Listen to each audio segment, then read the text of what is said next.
Bonjour à toutes et à tous et bienvenue dans cette série de vidéos pour présenter et découvrir ensemble le programme de la Concorde citoyenne.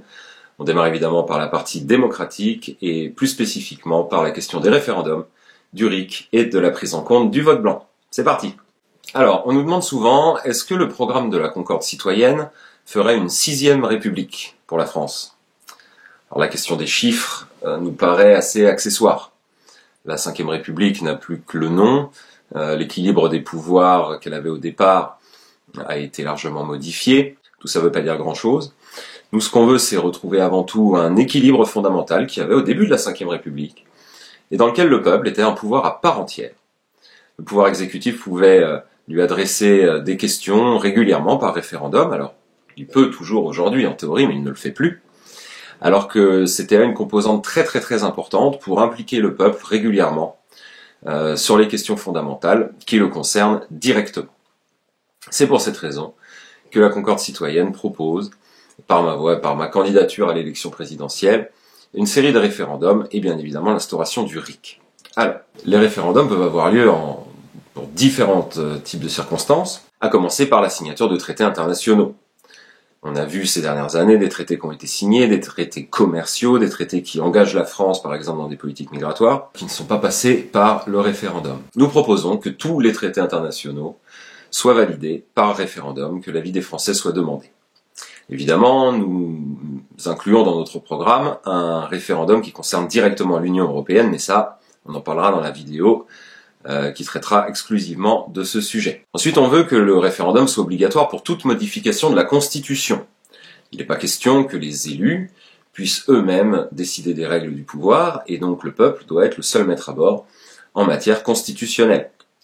Si l'exécutif souhaite une modification, il doit donc la proposer au peuple, et non plus passer par la procédure du Congrès qui permet aux parlementaires de traiter l'affaire entre eux, comme on a pu le voir par exemple en 2005 quand ils ont fait passer le traité constitutionnel européen que les Français avaient refusé un an ou deux plus tôt. Cette procédure du Congrès doit plus être possible et les Français doivent être la source de toute modification nouvelle de la Constitution. Et bien entendu, les modifications constitutionnelles que nous allons leur proposer, ils devront les valider par référendum, ainsi qu'un certain nombre d'autres mesures de notre programme que nous soumettrons directement aux Français. Il y a deux raisons pour ça. La première, c'est que quand on vote pour l'élection présidentielle dans le système d'aujourd'hui, on vote pour un package, on vote pour un kit complet avec plein de choses, alors des choses qu'on aime et puis peut-être aussi des choses qu'on n'aime pas. Donc on doit pouvoir, une fois le président élu, éventuellement remettre en cause telle ou telle mesure de son programme si finalement on ne rencontre pas l'assentiment de la majorité. C'est ça la vraie démocratie, c'est pas juste de voter une fois tous les 5 ans et ensuite de laisser faire la personne, mais d'avoir un droit de regard sur les grandes mesures proposées par l'exécutif.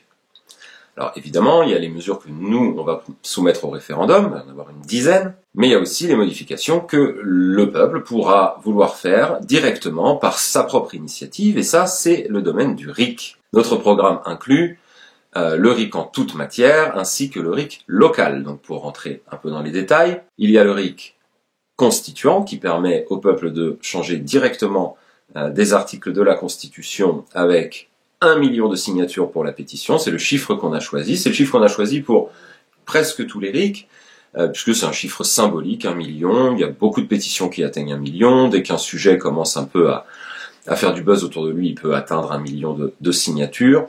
C'est 4,7 fois moins que ce qui est demandé aujourd'hui. Par exemple, quand on a tenté le référendum d'initiative partagée sur les aéroports de Paris, la limite est fixée à 10% du corps électoral, c'est-à-dire 4,7 millions de signatures, c'est évidemment inatteignable.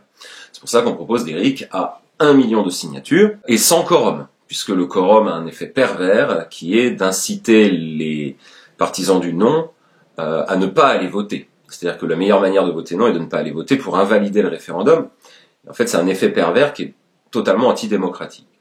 Alors que ce qu'on vise évidemment, c'est une meilleure participation des citoyens, une plus grande implication des citoyens dans la vie de la société, et ça passe par reconnaître leur initiative.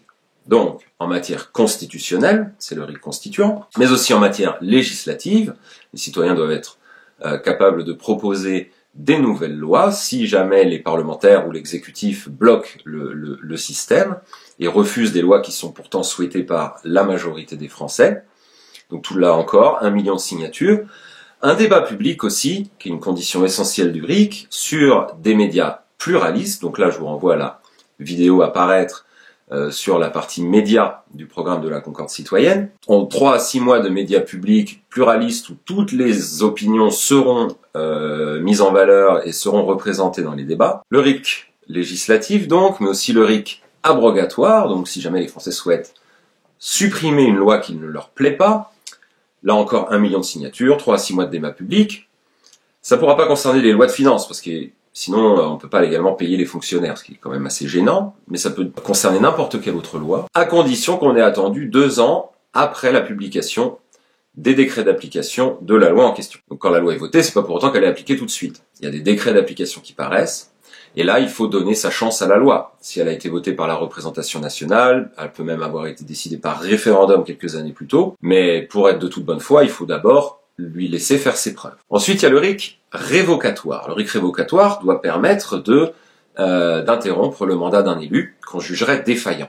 Dans une prochaine vidéo sur l'équilibre des pouvoirs selon la Concorde citoyenne, vous verrez qu'on réduit assez considérablement le nombre des élus, qu'il s'agisse des députés, des sénateurs, évidemment les élus régionaux, puisqu'on supprime l'échelon régional, et les députés européens aussi, puisque, bon, voilà, suivez mon regard. Donc il y aura beaucoup moins d'élus. Ils seront sous l'épée de Damoclès du RIC, qui permettra d'invalider des lois qu'ils ont faites, ou des décisions qu'ils ont prises. Et on revoit aussi certains modes de scrutin. Donc on part du principe que la démocratie va s'améliorer dans ce pays, qu'il y a des réflexes qui vont commencer à être acquis, et qu'on ne veut pas rajouter une épée de Damoclès supplémentaire sur l'intégralité des élus pour qu'ils puissent travailler sereinement.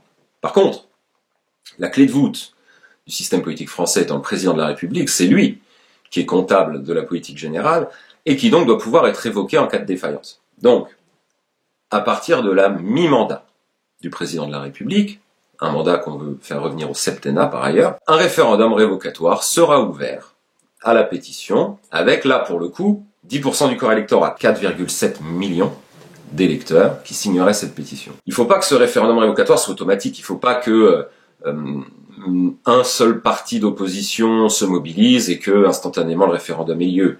Il faut qu'il y ait un seuil un petit peu plus élevé quand même pour que le référendum soit sérieux et motivé. Et ensuite, il ne faut pas que le président mène des campagnes présidentielles tout le temps, chaque année à partir de mi-mandat, c'est pas possible. Il a autre chose à faire, il doit diriger le pays le plus sereinement possible. Mais si on doit le mettre dehors, comme par exemple un certain Emmanuel Macron, si on avait attendu 2 ans et demi, ça n'aurait pas posé de problème, il serait parti déjà il y a plus d'1 an. Mais il ne faut pas qu'il mène une campagne présidentielle en permanence. Et surtout, il ne faut pas que son maintien soit plus difficile à obtenir que son élection. Donc nous suggérons que la révocation du président ait lieu si 50,1% des inscrits votent pour son départ. Voilà, donc c'est un peu plus dur de le faire partir que de l'élire, mais c'est normal.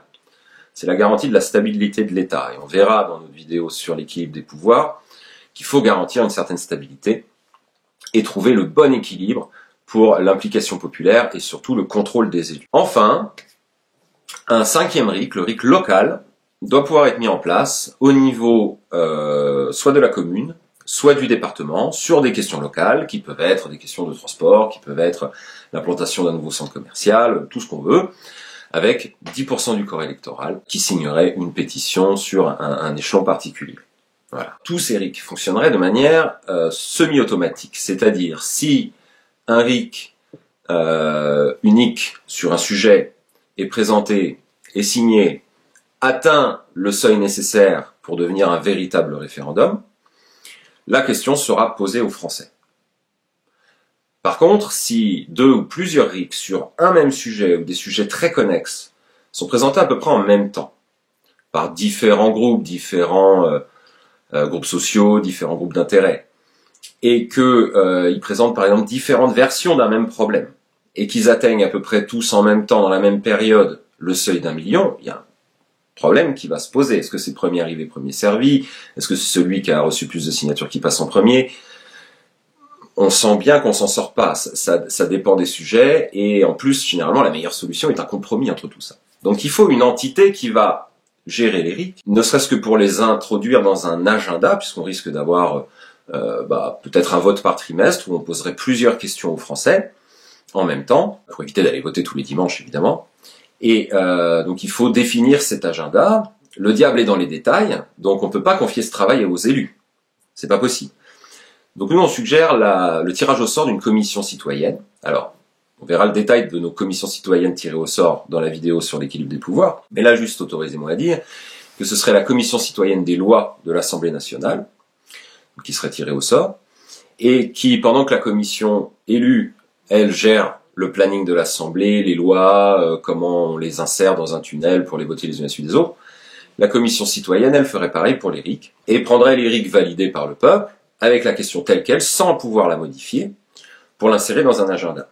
Mais si jamais il y a contradiction entre deux ou plusieurs RIC sur un même sujet, là ce sera le rôle de cette commission, tirée au sort, donc parfaitement libre de tout conflit d'intérêts, de recevoir les parties prenantes, ceux qui ont écrit les différents RIC, et de voir s'ils peuvent s'entendre entre eux sur un texte commun qui ferait consensus et qui additionnerait les signatures de tout le monde et serait proposé aux Français sous forme de référendum. Voilà pour le fonctionnement du RIC au niveau de la Concorde citoyenne. On attend vos suggestions, évidemment on attend vos commentaires sur la Concorde citoyenne 2022.fr et sur nos diverses pages Facebook, Twitter, la Concorde citoyenne 2022. Laissez-moi juste dire un tout petit dernier mot sur le vote blanc, puisque nous choisissons évidemment de reconnaître le vote blanc à l'échelle nationale, à la fois dans l'élection du président de la République, où le vote blanc constituerait un candidat comme les autres et pourrait se hisser dans la liste, gare à ceux qui finiraient derrière.